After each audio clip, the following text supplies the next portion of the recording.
Welcome, Hudson Valley, to this week's edition of In Touch, the public affairs and issues program that runs across Townsquare Media, the Hudson Valley radio stations. This week's guest is Zoe Dunn, President and CEO of HaleAdvisors and graduate of the Goldman Sachs 10,000 Small Businesses program. Zoe and I discuss Goldman Sachs' survey, 10,000 Small Business Voices, and how it captures the mood of today's small business owners and reveals the overwhelming opinion around government support. We invite you to join us and listen to a previously recorded conversation between Zoe and myself here on In Touch. We here at In Touch are all about, well, being in touch with what's going on in the Hudson Valley. What better way to stay in touch with what's going on than by downloading the Townsquare Media mobile app for this radio station? Not only can you listen to this station live at any time using the app, but you can also listen to In Touch on demand. Besides In Touch, you can read daily articles about news, events, entertainment, and more that's going on in your community. And when the weather gets bad, you can use the app to check on the weather reports and see which schools and organizations are closed. Your Townsquare Media app is also the best place for concert and event tickets. We are constantly giving away tickets to the hottest shows in the area, like Patty in Poughkeepsie, which we just had yesterday. Again, you'll have access to all this if you just download the Townsquare Media mobile app for this radio station. In Touch is nothing without the support from the hundreds of listeners that we get on a weekly basis. Thank you so much for listening and taking part in the conversation. If you listen to In Touch through a podcast service such as Spotify or Apple Podcasts, please consider leaving a positive review. With more 5-star reviews on these platforms, the algorithms will work harder to promote our show and bring In Touch to new people. That and also sharing In Touch with your friends and family is so important. Just sharing our links and listening live each Sunday goes a long way. Thank you for all that you do to stay in touch with what's going on in the Hudson Valley. Hello, Hudson Valley. You're listening to In Touch, Townsquare Media, the Hudson Valley's public affairs and issues program. We got a very exciting episode for you guys today.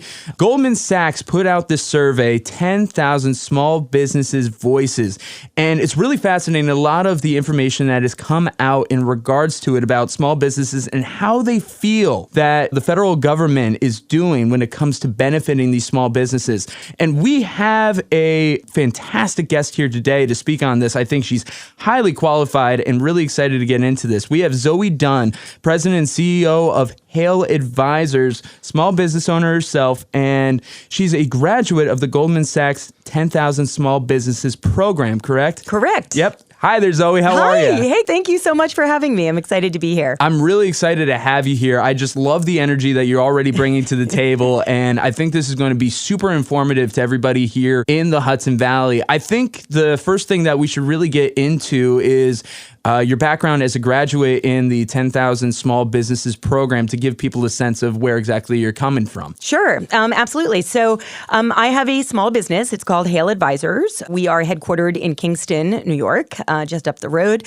I've had that business since 2012, almost 12 years now, 11, 12 years. It's a consulting firm. We focus on the life science industry, and we have a very niche focus on what's called digital governance, which is ensuring that the life science companies, pharmaceutical, medical device, biotech companies are communicating within their regulated way to consumers and to physicians and maximizing their use of the program, of the platforms without getting into trouble. So that's basically, that's the long and the short of what we do. It's very, very niche, very specialized type of business. I have about 15 full-time employees and 5 subject matter experts or part-time folks. So we're about 20 people. So we're a good size. And I did the program in 2018. The program is fascinating. So as a small business owner, you can apply to participate. You have to meet certain requirements of the program. You have to have I think it's a minimum of 3 employees, including yourself. You have to have a certain minimum amount of revenues and been in business a certain period of time. And the reason that they do that is to ensure that you are a stable and growing business. And Goldman Sachs had started this program about 10 years ago now, about a decade ago. There are over 9,000 2,000 small businesses across the country that have participated in it. It's basically like an executive MBA over the course of about 6 months for those businesses to help them learn how to scale their operations by learning some things that, maybe you didn't know as a small business owner that are really useful in terms of your operations and, your marketing, your product development, and being a leader in your company. And I felt like it was an invaluable experience. They generally work with community colleges in the area. So there's one in New York City, in Long Island City, but they have a national program for those of us like us in the Hudson Valley where we're too far away to commute down to Long Island City. So they sent me to the national program, which is at Babson College outside of Boston, cool. An amazing entrepreneurial school. I felt like a superstar getting to go there for 6 months. And it was a really wonderful program. And I really hope that small businesses are listening and they're thinking, wow, that sounds like a great opportunity. The program costs nothing. That is the commitment of Goldman Sachs. It's that free executive MBA program. And I can't speak more highly about the program in general. That's terrific. It's really great that you were able to get that and you were able to bring that back, one, to your own business and all that knowledge and all that expertise, but now you're able to lobby for other small businesses as well, along with being here today to give people all this information on what's currently going on in this small business sector and how people can approach this environment. So really appreciate all of that. I think one thing that I want to start with when it comes to the 10,000 Small Businesses Voices survey is that we were talking about this before we got onto the mic. 70% of small business owners gave the government programs a grade of C or below. Geez, that's kind of rough. It's rough. Yeah. So what is that saying exactly? Can you go into where that is based out of? Yeah. So it's not a surprise, actually, that we don't feel that the government is supporting us or communicating very well to us. In the U.S., that's kind of a common theme, I would have to say. Unfortunately for everyone. But in this case, part of the reason is that there is a group that most people are not as familiar with as they could be called the SBA. Now, I'm sure you've heard those letters, that acronym before. It stands for Small Business Administration, right? And it is a group that is a government-funded group that has not been reauthorized since basically I think it's the early 90s is when it was last authorized. So it's well overdue for receiving funding and support. And I just want to say that if you're wondering why that group, out of any other group, should receive funding and support, I want to remind everyone or enlighten everyone that of the 30 million businesses, registered businesses in the United States, that about 92% of those businesses have 5 employees or less. Oof.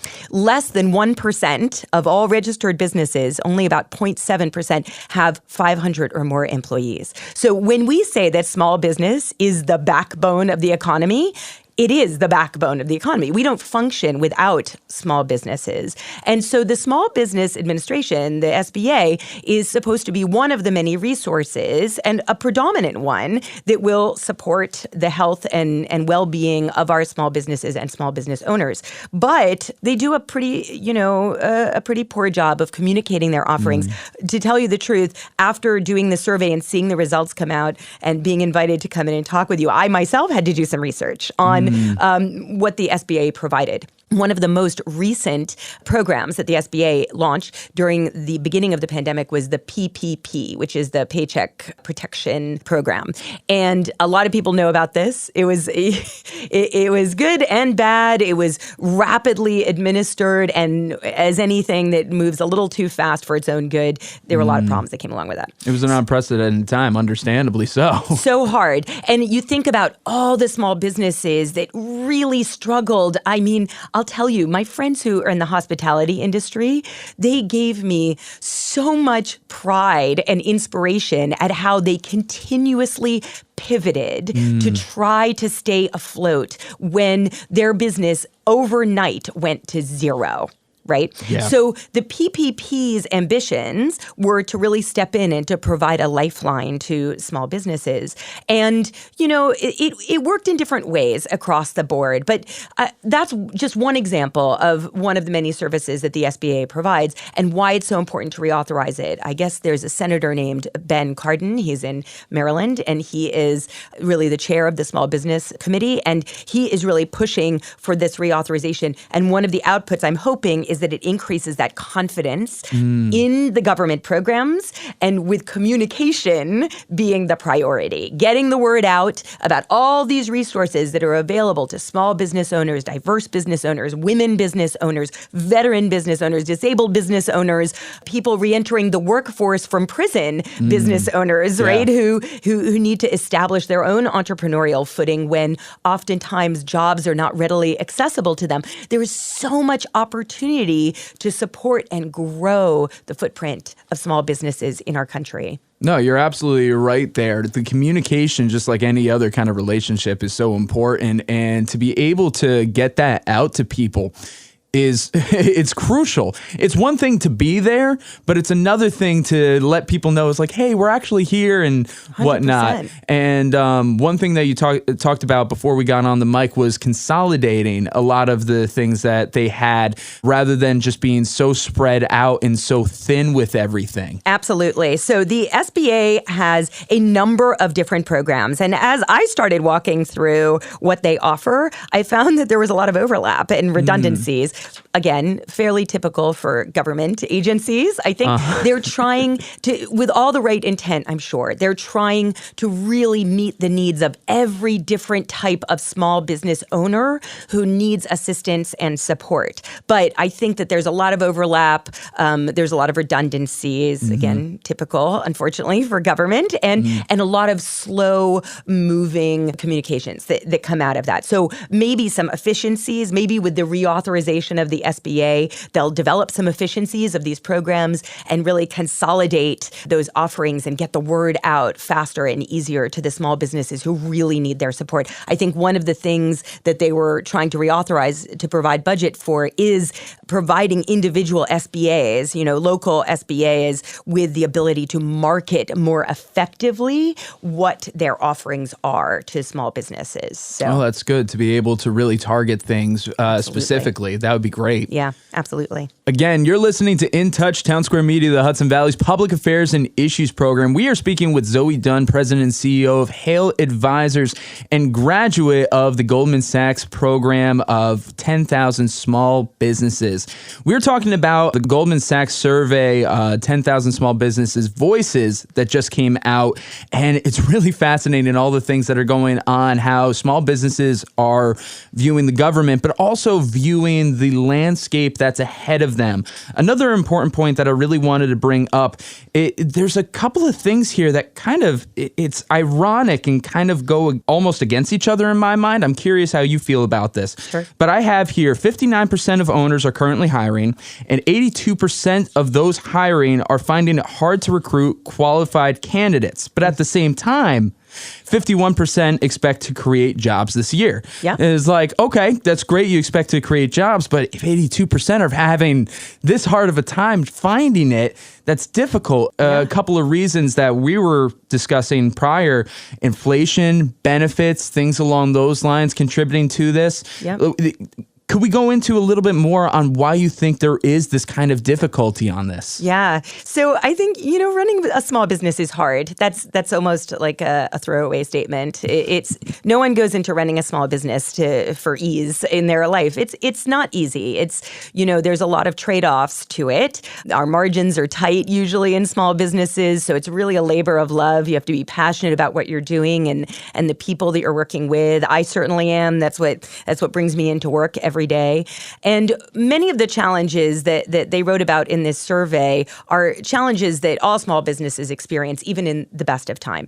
It's finding, hiring, retaining the right people for your business. But there are some external stressors right now going on that are putting pressure on that process. So obviously inflation is a big one. If things cost more, then we need to pay more to the people who work for us. That's not a shocker. So really staying in touch with how we can afford to give them more is something that small businesses are struggling with, especially small businesses in the narrowest margin, like hospitality businesses, right? Where they recognize that it's so hard to support the people who are working for them. But benefits, as you mentioned, that's a huge thing for a small business. When we try to go out to the market and look for qualified folks to join our teams, sometimes we're competing with much, much bigger companies, and they can afford to give much better benefits to their employees because in aggregate, they can allocate more resources for those benefits. Let me just take one benefit that's always been kind of a sticky point for me, which we talked about, which is healthcare. Yes. So healthcare, should be a right, for everyone. In other countries, access to healthcare is something, while it may be more expensive, it's something that more people can take advantage of more easily than we can. And for whatever reason, the way that we built our healthcare system is that in order to get access to those healthcare benefits, you need to be employed. That puts a lot of pressure on people who aren't employed, and it also puts a lot of pressure on the employers to provide for that. And when it comes to small businesses, it's almost impossible for small businesses to be able to afford the same kind of healthcare benefits that a large business could afford. Absolutely. And primarily that's because of, firepower. We just don't have, when you have 3 or 5 or 10 or 20 people on your team, you don't have 200 or 300 or 10,000 people where you can go to the health insurance companies and negotiate for the best possible rate for your folks. So what we do is we use, like many small businesses do, we use what's called a PEO. They provide payroll services and also healthcare benefits. And they provide that to a bunch of other small businesses just like us. So they pretend that we are all their employees in a way. Okay. And then they can go to the big healthcare insurance providers and they can negotiate, just like a company that had 10,000 employees could. They can negotiate for those more aggressive rates. Of course, we pay for this privilege. We pay our PEO to do our payroll. We pay them, to provide our HR resources. And then, we also it offsets itself. We can also offer much more competitive rates to our employees than they can get just on the market. But I had the real pleasure and opportunity through Goldman Sachs last summer. They brought together a bunch of us graduates from the program in Washington, D.C. We got to meet with Kirsten Gillibrand, always a hero of mine, and Chuck Schumer, another hero of mine here in New York. And I was really proud that I got to share with Kirsten Gillibrand one of my ideas for how we might be able to bring better healthcare benefits for small businesses. Do you want to hear about it? I would love to hear about it. Okay. Yes. So this is I'm on the edge of my seat. I'm waiting for it. Okay. So in New York State, we have a really unique program that many other states don't have to take advantage of. And it is a paid family leave program. It's one of the most exciting state programs that we have. Why is it exciting? Well, we all know that the pressures of having a family on your economic situation are many, but especially in those early days when those first 3 months, when you really want to be able to take all the time you need to be home with your family, and multiple people in the family want to be able to contribute to that. So New York State provides 12 weeks of paid family leave at 65% of your salary. This is revolutionary. Shouldn't be so revolutionary, but it is. And how do they fund that? Well, they take a few pennies out of everybody's paycheck every pay period that kind of goes into that pot that everyone can take advantage of. So my idea is to combine both the concept behind that New York paid family leave idea and the concept behind this PEO that we belong to. What if New York State brought together all small businesses, let's say, below a certain threshold, either financially or in terms of the number of employees they had, and they aggregated us together? If we could participate in a state program, we could register as a small business, just like we all did for PPP. Yep. And just like we do for our PEO that we work with, and New York State could then go on our behalf to negotiate these highly competitive health insurance rates for our employees. And then they could subsidize it with just a few pennies out of everyone's paycheck. Yeah. Again, considering that the majority of people are either employed by a small business or have their own small business, we would all benefit from having much more affordable health insurance. And then small businesses could be competitive with big businesses. We can attract and retain those quality folks that we want to join our companies, and we can really help fulfill on our economic obligations and support our communities. That's a really, really fascinating idea. And you said you were able to speak with Gillibrand about this? I was. Senator Gillibrand heard me out. She thought it was a good idea, too. Who knows? Maybe they're, behind the scenes working on it. That was in July when we met with them. But I think it's really exciting. I would love to hear, what other small business owners think about that. And, I'd even love to see a coalition of small business owners get together and, really puzzle out how we could make this practical and effective and reach into our highest lawmakers in New York State and be groundbreaking, just as we have been with this New York family leave plan. Like, let's be first again, New York. Let's solve the healthcare issue and make sure that everybody in New York State can get the health insurance they need. Yeah, power in numbers. The whole plan is kind of surrounded on that concept to be able to work together and showing us like we are here, we are proud, this is all possible. That's it. I think that's really fascinating. And I hope that something along those lines could potentially see some traction. I think that would be very good for small businesses. I do too. No, that would be terrific. Again, you're listening to In Touch, Townsquare Media, the Hudson Valley's Public Affairs and Issues program. We are speaking with Zoe Dunn, President and CEO of HaleAdvisors, also graduate of the Goldman Sachs program, 10,000 Small Businesses. We've been talking about one of their recent surveys, how small business owners are responding to how the government is helping them out, along with what the landscape looks like ahead of us. We've talked a lot about how the government is working, talking about hiring and everything that's going on in that field. And one of the last things that we've been talking about is how people can come together. And I feel like to wrap this up, what is your feeling about the best way for small businesses to reach out to one another to help at this time? And also with Goldman Sachs, for instance, how can people get involved with that program to receive this education that you've received? So I'm so glad you asked. And one of the reasons I wanted to be on the show today is to really reach into the small business community here in New York and encourage small businesses to apply to this program. As a recent grad, I'm definitely an evangelist about how much it's done for my business. I think that most graduates of this program have seen their businesses scale as a direct result. It's really just about knowledge, right? We don't know what we don't know. Most small business owners like me have like a degree in theater. Like I don't have an MBA, I don't know what I don't know or what I'm trying to do. I'm just trying to do it from my heart. I'm trying to make the best choices I can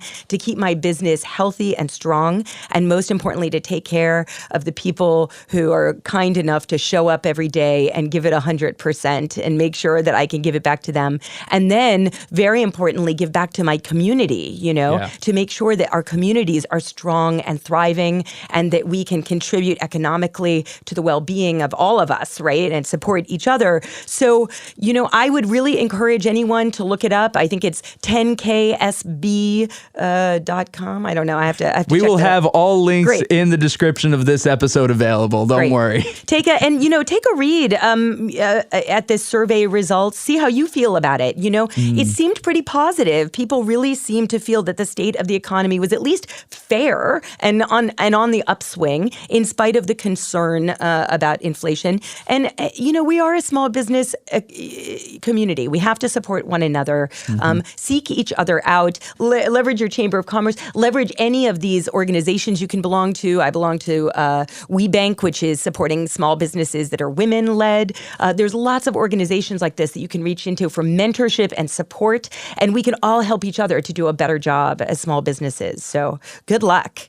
I think that's fantastic. And again, as I said, all links will be in the description of this episode. So you can check out the survey. You can check out how to get involved in something like this. I think if you are a small business owner, you're looking to become a small business owner, or you're just curious about the economy of your local community, I think it's really, really important to become aware on what is going on. So Zoe, thank you so much for coming on and giving so much perspective on anything. Honestly, so good. And if people want to reach out to you at all, or if have any questions about your background, what's the best way they can reach out to you? Sure. So they can find us HaleAdvisors.com, and you can contact us right through the website. Always happy to hear from anybody, and reach out. I'm here. All right, terrific. Zoe, thank you so much for being here on In Touch. Thanks so much. This has been this week's edition of In Touch, the public affairs and issues program that runs across Townsquare Media, the Hudson Valley radio stations. We want to give a big thank you to Zoe Dunn. For more information on Goldman Sachs survey and more, visit www.goldmansachs.com/citizenship/10,000-small-businesses/US/voices/. Of course, all links and information can be found in the description of this episode. Thank you to everyone who listened to In Touch in 2022 and are listening now in 2023. Whether you've been listening for a while or you have just found us, thank you. Last year saw a lot of growth for the program, and we expect even more to come in 2023. You can find In Touch episodes, new and old, on your favorite streaming services like Spotify, Apple Podcasts, Google Podcasts, Stitcher, and more. That and listen on demand with your Townsquare radio station mobile app. Of course, you can still find all articles and audio under the In Touch tab on this radio station's app and website. And don't forget, we're also on YouTube, Facebook, and Instagram at InTouch_HV. If you like what we do here on In Touch and want to be on the show, let us know. Whether you have a topic you want discussed or you want to be a guest, the best way is to contact us through the office number 845-471-1500 or email direct to conor.walsh@townsquaremedia.com. I've been your host, Conor Walsh. Until next time, stay curious, keep an open mind, and as always, I'm glad we get to spend some time.